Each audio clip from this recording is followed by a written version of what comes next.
Non-conference has come to a close. Women's volleyball is getting set for the first matches in league play. From defeating in-state rivals to 5-set thrillers, it's time to see who can keep that momentum rolling as we head into conference action.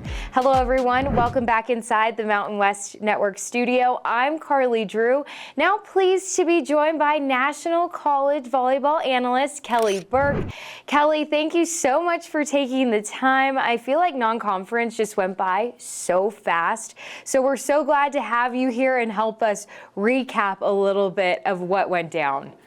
It's my pleasure, Karlie. I always love chatting with you about the Mountain West, and I can't believe conference play is already here. Kelly, let's start with non-conference action. We saw some great action just to open up the season. What surprised you the most? Ooh, this is a tough one. There was a lot of surprises, but the team that surprised me the most was the turnaround of the Air Force Academy. Picked number 12, last in the conference in the preseason poll, already sitting at 8-4 on the season, and that's after the lost 3 in a row this last week in a non-conference play. But 8-4, that's a 5-win improvement from the entire season of last year. So Air Force Academy really turning some heads. They swept Wake Forest in the non-conference. First time that the Falcons have swept a Power 4 team in the rally scoring era. And when you look at their offense right now, they're ranked first or second in almost every offensive statistical category. A lot of that is because they're getting great production right now. Their setter, Mia Lloyd, is leading the league in assists. And then their pin hitters in Ashley Bible and Elisa Walker are 2 of the top 3 attackers in terms of kills per set in the league. So Air Force Academy putting the rest of the league on notice, and I am excited to see what they're going to do in conference play. They didn't play quite as tough of a non-conference schedule as, say, a Utah State or a Colorado State, but you're going to find out pretty quickly where this Falcons team is going to stack up. Taking a look at records, Boise State, Grand Canyon, New Mexico, all 3 of them have a current 8-3 record. Now, who do you see heating up at the right time? Who's standing out to you? And then who's your underdog pick? I really like all 3 teams that you mentioned. Sean just got his 400th career win. So Boise State's always right in the mix, it seems like, every season. New Mexico is really opening some eyes right now because they lost 4 starters coming into this season. They were picked 9th in the preseason poll. And they've been dealing with a lot of injuries to their lineup throughout the entire non-conference play. But here they are tied for first heading into conference play at 8-3. And they're also hopefully going to get back maybe this weekend. Lauren Payne, their all-conference outside hitter. She's been out all of non-conference play, but is expected back really soon. And then they brought a really good true freshman to the mix in Addison France, the lefty opposite, who also they're using her now a little bit more as a setter as well. So she's this versatile true freshman player that's made an immediate impact on the league. So I really like the Lobos. I'm interested to see how they stack up as they start a really tough weekend of conference play with some really good opponents. Another one of those teams that you mentioned, GCU, Grand Canyon, I just actually had them this past weekend. I got to call their match at Arizona State. So I got an up close and personal look at this team. And I'm excited. This team's going to surprise some people in the league. This has been a really good addition to the conference. And so GCU comes in, obviously an 8-3 record as well, but kind of unknown in this league, and they're going to make an immediate impact. They were really able to get their offense going this weekend, especially activating their middles. That's something that's been a little bit of a struggle at times, but GCU is battle tested. They played a really tough non-conference schedule. They went to number 1 Nebraska, played in Lincoln. They obviously just took on Arizona State, who's ranked number 8 in the country this weekend. And they came back and reverse sweep Pepperdine over the weekend as well. And Pepperdine could very well win the West Coast Conference. So a team on the rise there. They also have a really good true freshman in Bella Nunez, who is also a versatile player playing both the setter and on that right side. So she comes in when she's in the front row, she attacks, also a lefty. And when she's in the back row, she's setting. So a lot of optimism about GCU.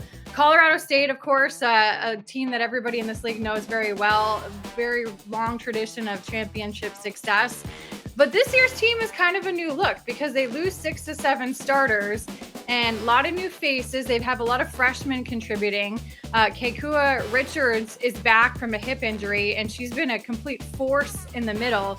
And then Maria Brun has stepped into a much larger role. So I never count out the Rams, even though, you know, they were picked number 2 in the preseason. So obviously still getting a lot of respect. But this year's team looks a lot different because there's just a lot more diversity of the offense. Last year, Malaya Jones was getting the bulk of the set. So it's a new look Ram squad. Expect for them to be fully in contention. And I'm really curious to see Utah State's non-conference record is very deceiving.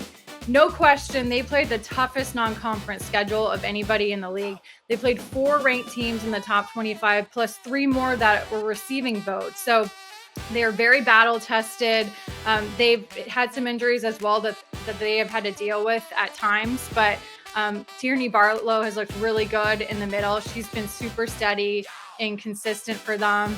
Mara Stiglich has really stepped up in recent weeks. And then working her way back, she has been playing a little bit on the right side is Loren Helgeson, but she's not quite 100%. So Utah State, they only lost 3 players off of last year's team, but I expect this team to very much be in contention. And that 3 wins that they come into conference play with you can forget about that. It's a new season, and it's super deceiving again because they played such a tough non-conference schedule.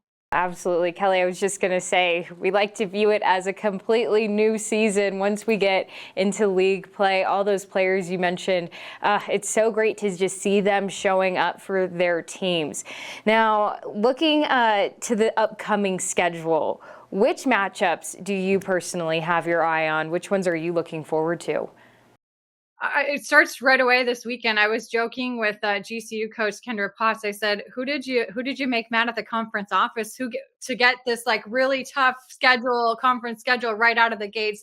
They do have Utah State and Boise State at home, but that is a brutal stretch to welcome you to the Mountain West play. So they'll get a real good indicator and measuring stick of where they're at right away. So I'm paying very close attention to those 2 matches this weekend, as well as New Mexico will take on Boise State and Utah State as well.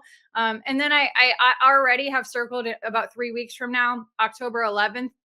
Aggies are going to go to Colorado State. Those teams were obviously picked 1-2 in the preseason poll. So you might have a little championship preview there or early in the season. And I should mention too, one team I didn't mention earlier is San Diego State's been impressive as well.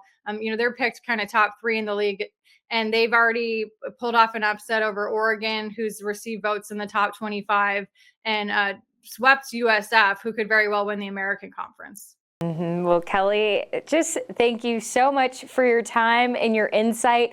It should really get our Mountain West volleyball fans excited for what's to come later on this week. But thank you again. Always a pleasure. Already looking forward to the conference championship tournament in Vegas coming up in November. Yeah, just weeks away, right? Well, everyone, that was Kelly Burke. Conference play begins Thursday, September 25th. Here's a look at the matchups. We have Nevada at Air Force at 6 p.m. Mountain Time.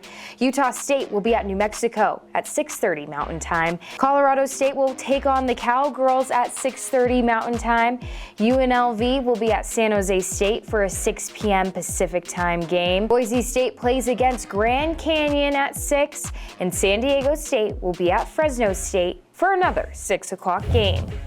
All matches will be streaming at the MW.com and the Mountain West app. From the Mountain West Network studio, I'm Karlie Drew.